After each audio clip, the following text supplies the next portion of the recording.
Moi, je ne vais pas reprendre et je m'associe entièrement à ce que vient de dire Christophe. Et puis, bon, les discours sont toujours très longs, je le sais. Mais vous dire que cette fête de la Rose est une fête de la Rose particulière cette année. C'est vrai que le temps passe très vite.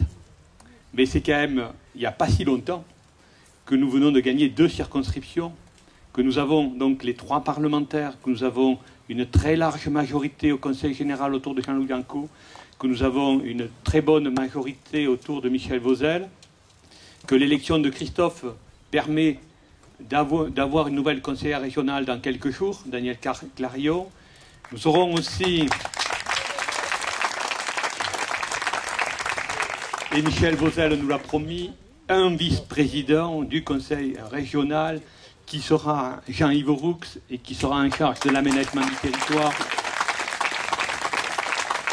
Et puis on n'oublie pas non plus Jean-Louis Clément, qui était sur une liste d'un département voisin, du Var, mais qui va se retrouver conseiller régional aussi. Et donc, puisqu'il habite dans notre département, on n'oublie pas aussi nos amis radicaux de gauche. Donc on ne peut que se réjouir, et comme l'a dit Christophe, être fier de cette réussite. Et c'est vrai qu'on n'a pas beaucoup le temps de profiter de cette joie, d'être nombreux élus, d'avoir les manettes, parce que tout de suite, eh bien, nous nous sommes mis au travail. Et la session extraordinaire du Parlement, avant les vacances, nous a tout de suite conduit aux difficultés qui étaient les nôtres. Et c'est vrai qu'on en parle encore. L'héritage de Sarkozy est terrible. Il est bien plus terrible que celui qu'on attendait. Et le premier exercice pour les députés, ça a été de rectifier la loi des finances 2012. Donc quand on vous dit il faut faire des économies et trouver quelques milliards, c'est certainement faire de la politique de gestion, mais c'est certainement pas un exercice facile. Parce que quand on a un peu d'argent, bien sûr, on peut se donner des contraintes, mais après on ouvre de notre côté. Et là, on n'a pas ouvert rien du tout. On n'a fait que chercher de l'argent là où on pouvait. Et notre souci, c'est d'être juste dans cette nouvelle fiscalité que nous allons mettre en œuvre. C'est de faire participer à l'effort national ceux qui ont les moyens les plus importants. Et je crois que ça, c'est une justice qu'on attend beaucoup, nous les socialistes. On s'y est engagé, François Hollande s'y est engagé, et il faut que nous allions au bout de cette réforme. Et la taxation à 75% au-delà d'un revenu de 1 million d'euros par an, il faut, même si ça pose des problèmes peut-être de mise en œuvre, il faut qu'on le fasse, et il faut absolument que des mesures comme celle-ci, emblématiques, puissent voir le jour rapidement.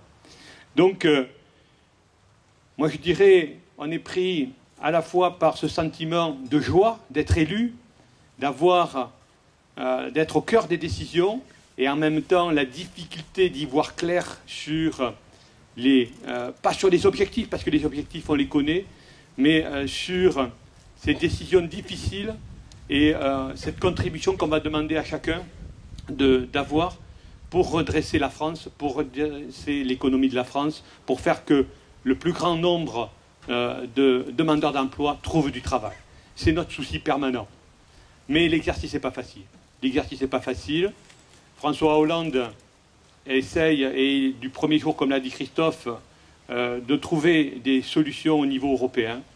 C'est ce traité qui nous est proposé, ce traité de stabilité européen. Et c'est vrai que ce traité pourrait être de nature à nous diviser. Parce que c'est vrai que qui ne voudrait pas que ce traité aille plus loin que ce qu'il nous propose aujourd'hui? Bien sûr. Mais il faut se rappeler le travail qu'a fait François Hollande, d'abord, ces promesses qui avaient été stigmatisées dans le cadre de la campagne en disant « mais qui est M. Hollande? Pour qui il se prend? Il va, lui, au niveau européen, rediscuter de tout cela ». Eh bien, on l'a vu. On l'a vu que François Hollande, avec détermination, obstination, mais aussi avec tactique, eh bien, nous sommes arrivés à ce que Angela Merkel baisse son exigence. C'est certainement avec aussi les Italiens et les Espagnols que cela a pu se faire. Mais aujourd'hui, on a un traité qui nous permet aussi d'avancer et je crois que ce traité n'est pas gravé dans le marbre, nous pourrons aussi avoir d'autres traités après qui amélioreront les choses. Donc là aussi, moi, sans état d'âme, je voterai ce traité, hein, parce que je suis convaincu que cela est bon pour notre pays, cela est bon pour la France, cela est bon pour l'Europe.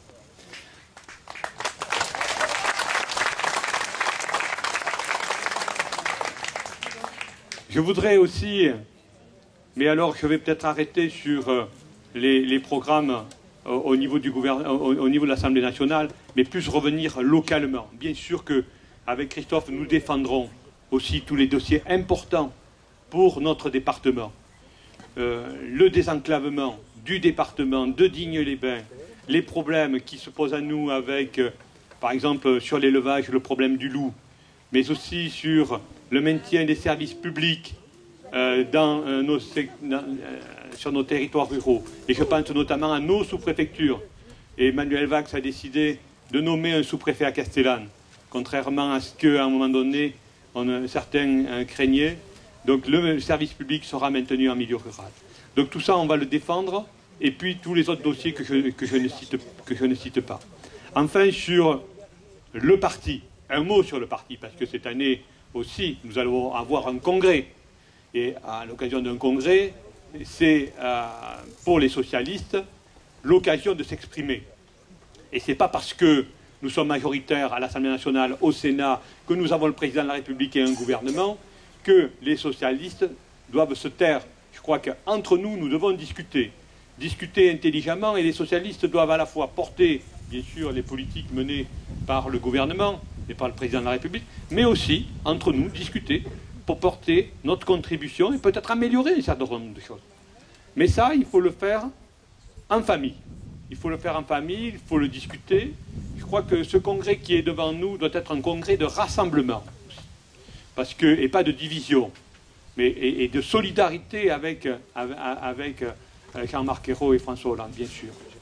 Donc, c'est un congrès important où il faut que nous ayons une réflexion et que nous sortions unis de ce congrès pour faire voir que la force des socialistes, c'est la force du gouvernement, c'est la force du président de la République.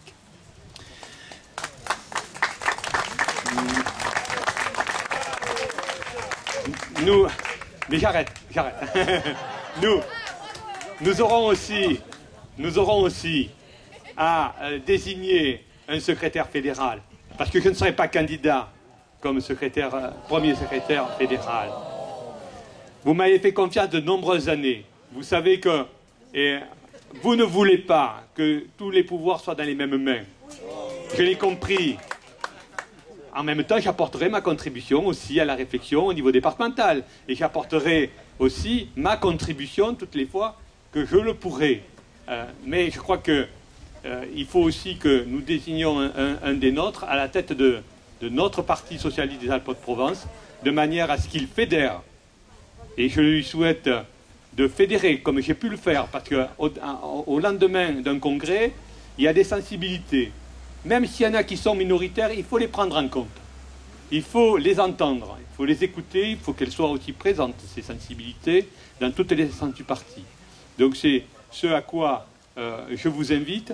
Mes camarades, je suis trop long, je vais passer la parole à Jean-Louis, et je vous remercie quand même.